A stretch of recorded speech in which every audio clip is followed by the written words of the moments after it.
Ça y est, Walt Disney est mort. Le monde pleure l'une des figures les plus importantes du cinéma, et le studio entre alors dans sa période la plus sombre, l'ère de bronze, connu aussi sous le nom évocateur de Dark Age. Ah ouais, donc la joie dès le début quoi. Non mais c'est bien, ça donne envie. Bon oui, Walt Disney est mort, mais c'est pas ça qui va tuer la compagnie. Même si les 20 prochaines années vont être assez compliquées. Cela dit, avant de partir, Walt avait donné le feu vert à un dernier projet. Il voulait un film avec des animaux. Encore et toujours. Des chats cette fois-ci. Et puisque les 101 Dalmatiens qui avaient été un succès se passaient à Londres, celui-ci ne se passerait pas en Amérique non plus, mais à Paris, en 1910. Niveau casting, on reste sous l'idée de faire doubler les personnages par des grands noms, ce qui avait pas mal fonctionné pour le livre de la jungle, avec Phil Harris qui doublait déjà Baloo, qui ici va doubler O'Malley, et Eva Gabor, Duchesse. Promis, à l'époque, ils étaient connus, au moins aux États-Unis. Et puis si vous voulez quelqu'un que vous connaissez, Scat Cat est doublé par Scatman Crothers, qui jouera dans Shining quelques années plus tard. Et si vous voulez une anecdote en plus, Scat Cat avait été pensé et dessiné pour être doublé par Louis Armstrong, qui n'a finalement pas pu le faire à cause d'une maladie. Et c'est encore un de ces Disney qui n'a pas forcément une production très passionnante. Alors ce que je vous propose, c'est qu'on se replonge directement dans nos souvenirs d'enfance avec les Aristochats.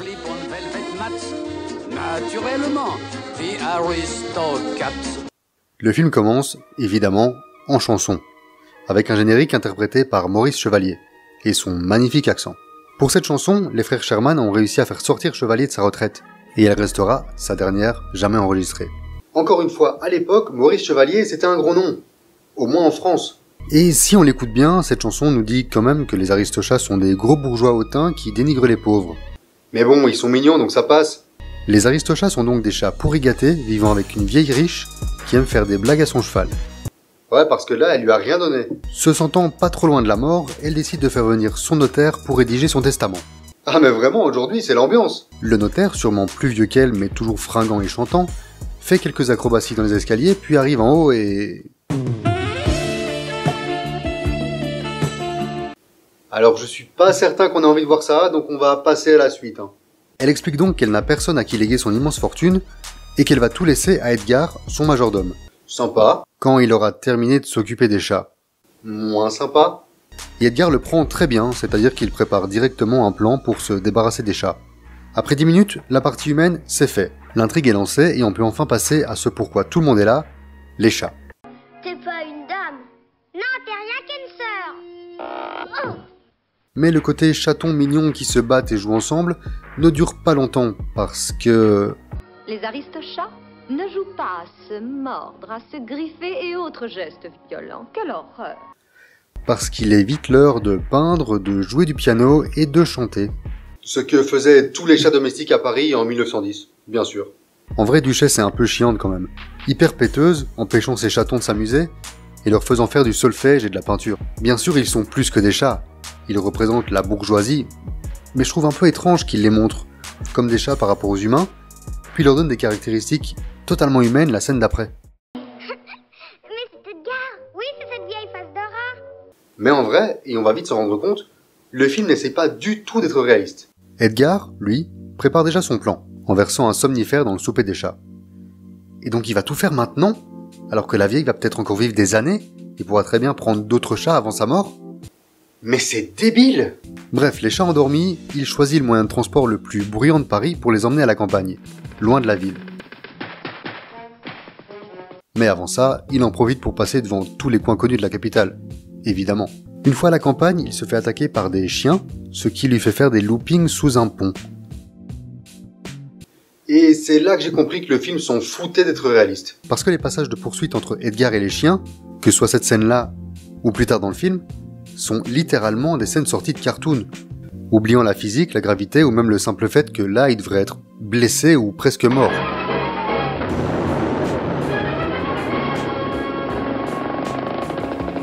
Et autant rien n'a sens dans cette scène, autant je la trouve super fun. Mais par contre, il n'y avait pas des chats sur la moto? Oh. Où suis-je, mon Dieu? Je ne suis pas à la maison. You smart. Pendant ce temps-là, à la maison... Duchesse? Chaton? Oh, bonté divine!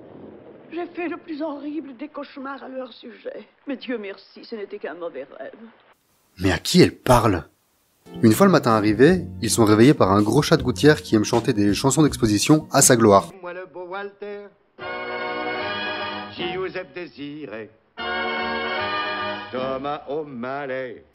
Attends, Walter, Giuseppe, Désiré, Ulfric, Brian. Thomas O'Malley. Comment ça se passe? La mère voulait donner le nom du père mais t'es plus trop sûr duquel c'était? Enfin, Walter est tout fou devant Duchesse, déjà prêt à lui montrer ce que c'est un vrai chat de gouttière, mais il est vite refroidi quand il se rend compte qu'elle est accompagnée de ses gosses. Ça calme. Il décide de les aider quand même à rejoindre Paris en arrêtant une voiture. Les Aristochats y montent, mais Marie en tombe, Giuseppe doit donc les sauver, et du coup, tant qu'à faire, il reste avec eux. Sur la route, il se passe pas mal de trucs. Le conducteur les chasse, ils échappent à un train, Marie, qui décidément aime être la demoiselle en détresse, tombe dans l'eau, Désiré la sauve encore une fois, avant d'être lui-même secouru par deux personnages plutôt très agaçants, Amélie et Amélia, les oies, qui les accompagnent jusqu'en ville où ils rejoignent l'oncle Waldo, l'oie bourré. Et je ne comprends pas à quoi servent ces trois personnages. Vraiment, on peut les supprimer du film et on gagne juste du temps en fait. On peut enlever les 10 minutes et les 3 oies, ça change rien, c'est du remplissage. On va dire chut au vieil oncle Waldo. Vous allez réveiller le voisinage. Shut up, bitch! Enfin de retour à Paris, plutôt que de rentrer directement, et puis parce qu'ils sont quand même un petit peu crevés, ils décident d'aller passer la nuit chez O'Malley. Sauf que ses potes sont là, et que la soirée ne va pas être aussi reposante que prévu. À la base, l'ayant entendu des dizaines de fois étant gosse, j'étais un peu lassé de tout le monde veut devenir un cat. Mais en fait c'est génial! Prenant, rythmé, dansant, puis doux, et enfin le final explosif, ça me semble être un niveau au-dessus de tout ce qui a déjà été fait par Disney avant.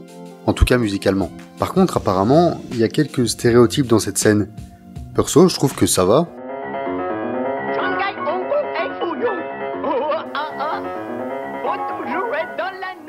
Oubliez ce que je viens de dire. La troupe de Scat Cat casse tout et s'en va.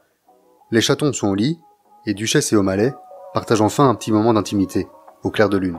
Et c'est très beau, avec lui qui se rend compte qu'il pourrait quitter sa vie de chat de gouttière pour se ranger et rejoindre une famille. C'est simple, mais efficace. Mais Duchesse ne peut pas laisser madame. Il se résigne donc, tout ça sous les yeux des petits, qui ne dormaient pas. Vous savez ce que vous avez à faire. Mais vous me manquerez. Hélas, on avait presque un papa. Oui. Le lendemain, il rentre donc, ce qu'encore une fois, Edgar prend très bien, les enfermant dans le four, puis essayant de les envoyer à Tombouctou. Heureusement, par le pouvoir du personnage secondaire, Roquefort va chercher du renfort, et il s'allie pour vaincre le méchant. Classique. Tout le monde est content, la vieille adopte tous les chats, et c'est pour elle totalement normal que des chats fassent du jazz, et c'est fini. Attends un peu, c'est moi qui suis le chef. Je dirai quand ce sera la fin. C'est la fin. Voilà, là c'est fini, et je vais pas vous mentir, j'ai quelques problèmes avec le film. Déjà, et c'est peut-être le pire exemple avec Merlin, mais j'ai vraiment du mal avec la xérographie. Sur les chats ça passe, mais sur les humains, je trouve ça moche, bâclé, comme si le boulot n'avait pas été fini. C'est personnel bien sûr, et si c'est un style que vous aimez, tant mieux. Mais à choisir, rendez-moi les visuels de Pinocchio, 30 ans avant. Et puis scénaristiquement, ça vous rappelle rien? Des animaux domestiques qui se font enlever et amener à la campagne? Ou bien un animal bien élevé qui tombe amoureuse d'un animal de rue? Vous avez toujours rêvé d'un crossover entre les 101 Dalmatiens et la Belle et le Clochard? Non? Il est là quand même. Donc ouais, les Aristochats a des soucis, mais au final, et malgré tout, j'aime ce film. Les chansons sont réussies, si on oublie les oies, c'est bien rythmé, et il y a quelques vrais beaux moments. Et puis son côté totalement décomplexé dans ces scènes entre Edgar et les chiens lui apporte une vraie touche humoristique bienvenue. Mais ce qui achève d'en faire un bon film, c'est, et ça restera toujours, ça. Mais un de ces jours, on pourrait rencontrer un chat de gouttière.